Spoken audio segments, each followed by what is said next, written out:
नो गय जासिगोन खो देलाय बोलाय देलाय बुंलाय गोदाय मिथिनि हाबाखौ आं मोनजागोन होननानै साननायमोन आरो रिमलनि हाबायाव थांनायाव आं बुंलायलायदोंमोन मिथिया हाबा जासिगोन आंना हाबायानो माने आचानकसो जाबायबा माबा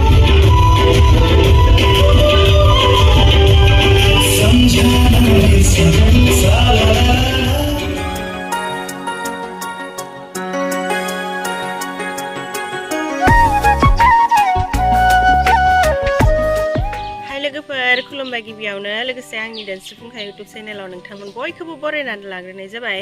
ओमफ्राय दिनै आङो मोनसे गोदान भिडिअ लानानै फैलायबाय आं दाखालि मोनसे शर्ट भिडिअ होदोंमोन ना बड'लेण्ड आइडल सिजन 2 नि माने मा होनो सिंगिं कम्पिटिशननि प्रग्राम दं होननानै उदालगुरि कलेजनि अडिट'रियाम हलावहाय दा बेयाव आंबो बाहागो लागोन होननानै खोन्थाखानायमोन नालाय ओमफ्राय दायो थांनोसै आरो आंनि अनगायैबो आंजों लोगोफोर दङ जों मोसागोन नालाय ओमफ्राय दा जोङो बेयाव थांनानै मा मा देखायनो हायो जों मा मा नायो बेफोरखौनो गासिखौबो नोंथांमोननो एसे भिडिअ बानायनानै देखायलांगोन जायफ्रा आंनि भिडिअ नायनो मोजां मोनो नोंथांमोना जोबजासिम नायलांबानो जाबाय ओमफ्राय दायो मेकआप खालामथ'वाखै आरो एसे मेकआप लागोन देलायगोन नालाय लाडार्स खाम जादों ना जायाखै नों माजों जानाय दालि ओमफ्राय जिबायदि अमा बेदर दंमोन ओमफ्राय मोनजानाय नंला होननानै सङासै टाइम जाबाय खर'सायालाय जादों माजों जानाय दालि आलु ना अमा बेदर दालि आलु जादों र' मट'आलाय नों माजों जानाय ओमफ्राय फ्राय बाथोन पटल फ्राय बाथोन नै जोङो दायो अनजालि मोनहानाव सफैबाय जों दाखालिबो फायखांखाबायमोन अनजालि मोनहानाव ओमफ्रायो दिनै बारा गोजान मोनासै आरोना जों दाखालि मोनायाव फैदोंमोन नालाय जि गोजान मोनखादोंमोन ओमफ्रायो दा इसानाव एसे मेकआप खालामलानोसै अनजालि न'खौ सानाव खनसे स्राय देखायना होफिनदो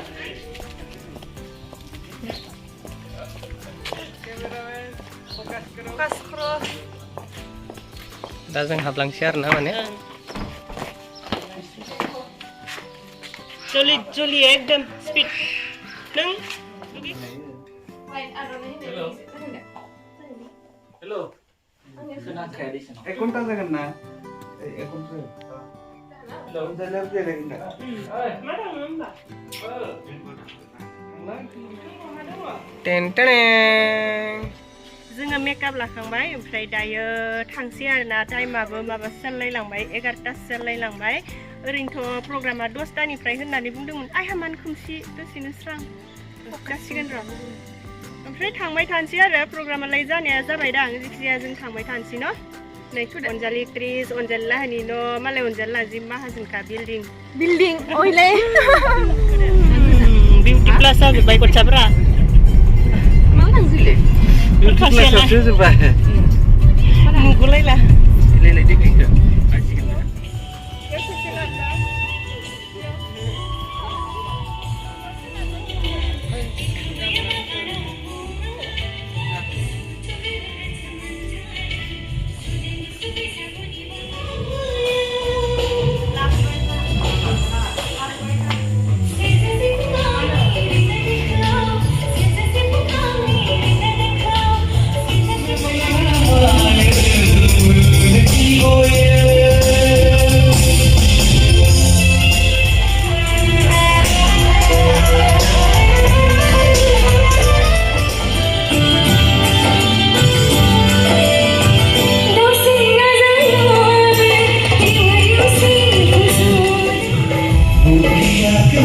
सिमलानि बिथांखौ आं सुसावथोन फैनो थाखाय खावलायदों अनजालि बाग्लानि एक्ट्रेस बिथांखौ आं सुसाव फैनो थाखाय खावलायदों बे समावहाय आङो साफ्रोमखौबो साबायखर बावदों जोंनि बे ग्रान्ड फाइनालियावहाय नोंथांमोना जोंनि बे हाबाफारियाव नुजाथिफैनानै जोंजों लोगोसे थानानै मेहेरगोनां खालामनायनि थाखाय सारमोनखौ आं बरायबाय गोजोन्थों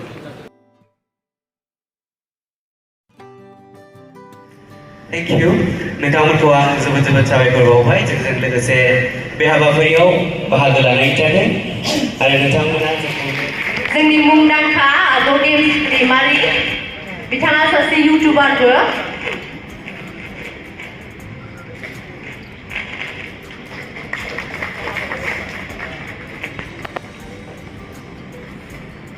बे हाबाफारियाव बिथांमोनखौ आं बरायबाय।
जि हाखु दाखु मोसाबाय जोङो फैनानै दसेल'सो जिरायहांदोंमोन ओमफ्राय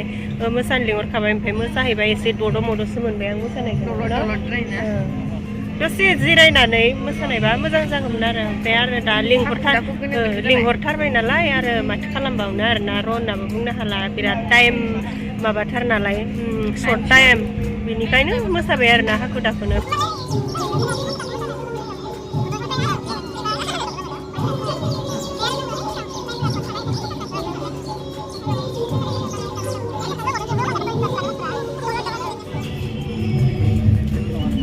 भिडिअसो आंबो ब्लग बानायदोंना नै जोंहा मिथि क्रिसखौ लोगो मोनदों ओमफ्राय मिथिनि हाबाखौ आं मोनजागोन होननानै साननायमोन आरो रिमलनि हाबायाव थांनायाव आं बुंलायलायदोंमोन मिथिया हाबा जासिगोन आंना हाबायानो माने आच्छा नोंसो जाबायबा माबा मा होनो हाबा फिसासो नालाय आं र' लिंहरगोन साय लोगोफोर जों दा ओमफ्राय जानो थांनो नामा मेन खाथियानो फै लिंहरबा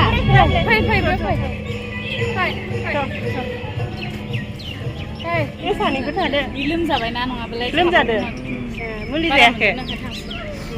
नै फाइनालि दिनैसो जोङो एकदम बिदिनो स्क्रिनशट मारिनानै थाम्बनेलखौ होदे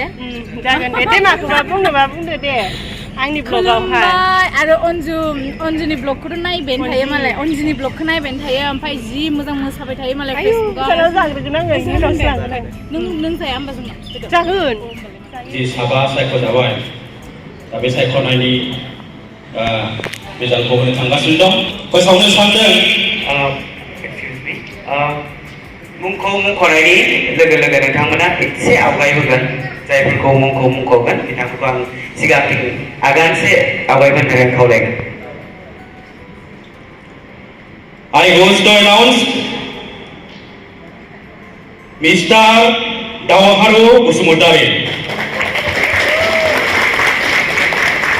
साबायखर थाबाय बिथांनिसिम दावहारु नोंथाङा एसे सिगाङाव फैबावदो एसे सिगाङाव फैबावदो बास थेंक इउ दायो आं फोसावनो नागिरदों मिस्टार सन्जित बर'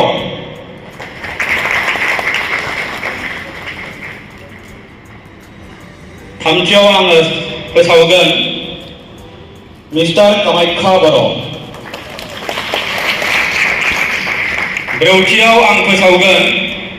मिस्टार सिमांसा बर' जोबथायाव आं फोसावबावनो नागिरदों मिस तुष्णा बसुमतारी इउ आर काम इन फ्रन्ट बेखिनियाव आङो फट' सेसन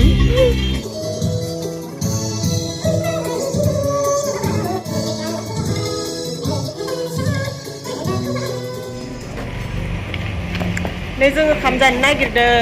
खामा माथो संदों जोङो मिथिया ओमफ्राय जोङो नामायखुमादों आरो ना सोरनाव सोंसै दे ในगथ'फोरा ओंखाम उखैजोब्बायनो लरग' जाजोब्बाय खेबसे मोसानो थिनबावदोंमोन मोसानो हालायलायासै ओंखाम उखैनानै ओमफ्रायो दा ओंखाम जाहैनोसै आरोना जोङो अनला दाउ सबाय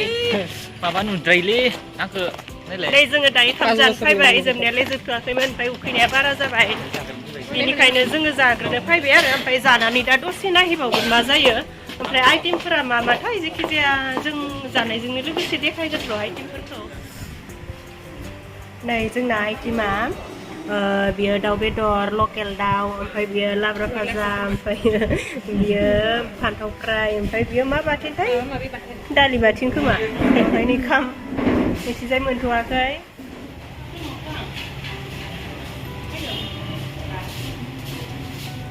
उइनार दावहारु बसुमतारी ना आंनिखौनो थांजानो लुबैखानाय सार्टिफिकेट आरो लोगोसे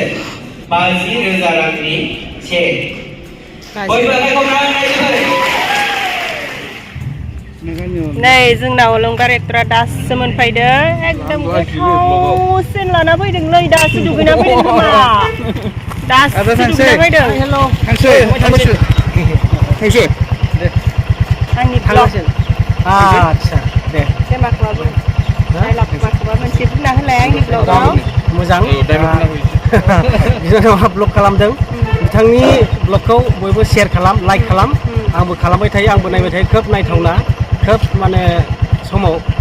माने सम नुजाबाय थागोन बयखौबो आं मोनसे कुइसन सोंनि आंनि चेनेलखौ नों खैबार साबस्क्राइब खालामखो साबस्क्राइबा खनबेसे जायो जेसेबां नायो जेसेबां साबस्क्राइब खालामबाय थागोन आरो बिदिनो खालामबाय था नङा माबा भिडिअ लाग्रोगोन दा आंनि ब्लगाव माखौबा बुंना नै आंनि ब्लगाव आदा लिसान बसुमतारी मामोनलाय रामसियारि आदा लिसान रामसियारिखौ आंनि ब्लगाव दिनैसो लोगो मोनफिनदों आरो बैसागोआव लोगो मोननायानो ओमफ्रायो आंनि ब्लगाव आदा लिसाना माखौबा बुंनांगौ आरो ना मा हायो गोजोननाय थाबाय बयनिसिमबो दिनै उदालगुरियाव बड'लेण्ड आइडल सिजन 2 नि ग्रेन्ड फाइनाल फैदोंमोन एक्ट्रेसखौ लोगो मोनबाय आफ्टार शुटिं बैसागो शुटिंनि उनाव आरो दिनै लोगो मोनफिनना मोजां मोनदों साइजसिन जाबाय आगोलनिख्रुइ नोंथांमोना अननानै साबस्क्राइब खालामहरदो दे थिगानो जादों ओमफ्राय खाम जाबाय जाथ'वाखै जाथ'वाखै दाम जायाखै नोंना खेलाया रुपानि दां न' ओमफ्राय दे फट' लानोसै थेंक इउ नै जाहा फेमास धनन्जय सिंगारखौ गोबावनि उनाव लोगो मोनलायबाय बैसागोआव लोगो मोननायानो ओमफ्राय दे आंनि मोसादोंमोन सानैजोंनो ओंहाय दिनैबो मोसाबावगौमोन ओमफ्राय गैया टाइमा मिलायासै दे ओमफ्राय मा होनगोन दा मा गोबावनि उनाव जोंहा बाजैखौ लोगो मोनबाय लोगो मोननानै गोसोआ गोजोननाय मोनबाय मोनदोंना बड'लेण्ड आइडलनि सिजन 2 देग्लायनि खुंजानाय जोंहा उदालगुरियाव सोलिबाय थादोंमोन बेयो फाइनालि जोंहा रिजाल्टखौबो मोनबाय ओमफ्राय जोबोद मोजां नांबाय फैनानै नामा ओमफ्राय ओंखाम जाबाय नोंसोर जायाखै ओमफ्राय लासै जानोसै नामा नै आगैमोन मेथाइ खनगिरि हाय बाय नै जोंहा गेमस्रि गय जासुलिखौ दिनजों लोगो मोन नोंहा खमाव गय जानाय नुनानै गय जासिगोन देलाय देलाय बुंलाय क्लासमेट आरो ना एखे कलेजावनो फरायनाय एखे क्लासनि ओमफ्राय बिराद गोबावनि उनावहा माने मेलायाव जों गोमादोंमोन आरो ना मेलायाव जों गोमादोंमोन मेलायाव गोमानाय दिनै लोगो मोनफिनबाय गोमानायमोनथ' आन्दायलांदोंमोन ना बुजिबाय आं गय जासिलिसो होनना फैदों बियो कलेजाव आगोल थाबाबो जि गय जाखायोमोन दा जायोना जाला मिथिला जिखिजाया जायो खाथियाव लायनि मुथु लावदुम मिथिलाखै जि लोगो मोननानै जि रायलायखाबाय सिरियास टपिक मा खबर जों मुथु आरो लावदुमजों फट' लानो फैदों दानिया मालाय मा सोलायलायला जों मुथु आरो लावदुमजों फट' लानो फैदों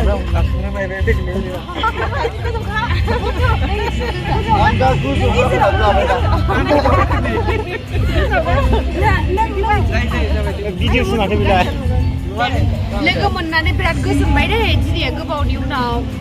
क्लासमेटमोन नामा क्लासमेट आरो एखे कलेज एखे सेम क्लास आलासि जाहैखांबाय आं इसानाव अमा बेदरजों जाबोबाय खिन्थु कलेज फरायनायाव हाबायाव लिङाखै बिसोर मिथिबाय ना नखा हाबा मानसि हाबायाव बारा इदि लिंनायखौ जास्रायासै आंखौ लिङाखै बावबायमोन खोमा दे नोंनियाव लिंबानो जासिगोन आंखौ लिंखागोन ना नोंनियाव लिंबानो जासिगोन देलाय सिस्टार माला होननायमोनलाय बोरमा बैसागुआव बोरमायाव लोगो मोनदोंमोन अ बोरमा बेनि उनाव आरो बैसागुआव बैसागुआव बहामोनलाय मेथाइ खननायाव लोगो मोनाखैना जानो अ आदाखौसो लोगो मोनदोंमोन बावबाय मा लोगो मोनलायदों आंथ' दिनै मैया लोगो मोनलायदों माखौबा बुंनो आंनि ब्लगाव जोबनायनि मोनागुनानि अनजिमानि इउटुब चेनेलखौ बयबो साबस्क्राइब खालामदो आरो बयबो नायदो भिडिअफोरखौ ना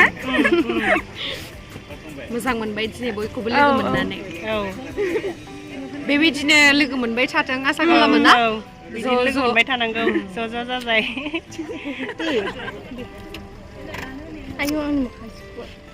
बारना नै जोंहा दैमुआ एक्ट्रिसा समखौनो मोनासै दिनै भिडिअ लाजाबनो फट' लाजाबनो ओमफ्राय दासो लास्टावहाय सम मोनबाय आरोना आब'नि भिडिअखौथ' गासिबो मोजां मोनखायो बिनि मोसानाय अ माय गड आयु लाब्रासो आंना रावबो हानाय नंखाया लाब्रासो आंना मेंबायनो जेबो बुंथ'ला आं जेबो बुंला सानसे ओंखाम गैया दिनै थां जाहैदो गोग्गोम जाना लानानै गोग्गोम जिरायदो थादो दे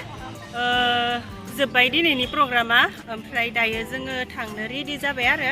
जोंना सानै एक्टरा मा थांखोथाय पाता गैया जों बेयावनो नेथ'गासिनो सानै एक्टरखौ ओमफ्राय माथो ब्लग बानायबावनो आरोना न' जिखिजाया थांबाय थानोसै बैयावहाय जोंनि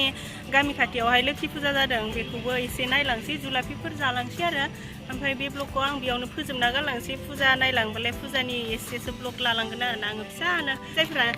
भिडिअखौ नायनानै नांथार जाथारबाय जायफोरा भिडिअखौ नायनानै मोजां मोनदों नोंथांमोना कमेन्ट लिरनो सम मोनोब्ला लिरहरबानो जाबाय आरोना हा एक्टरफोर जानो राजनि नै बड'सा एक्टर ओमफ्राय कपिल एक्टर ओमफ्राय नै बियो अनजालि एक्ट्रिस ओमफ्राय आङो अनजि इउटुबार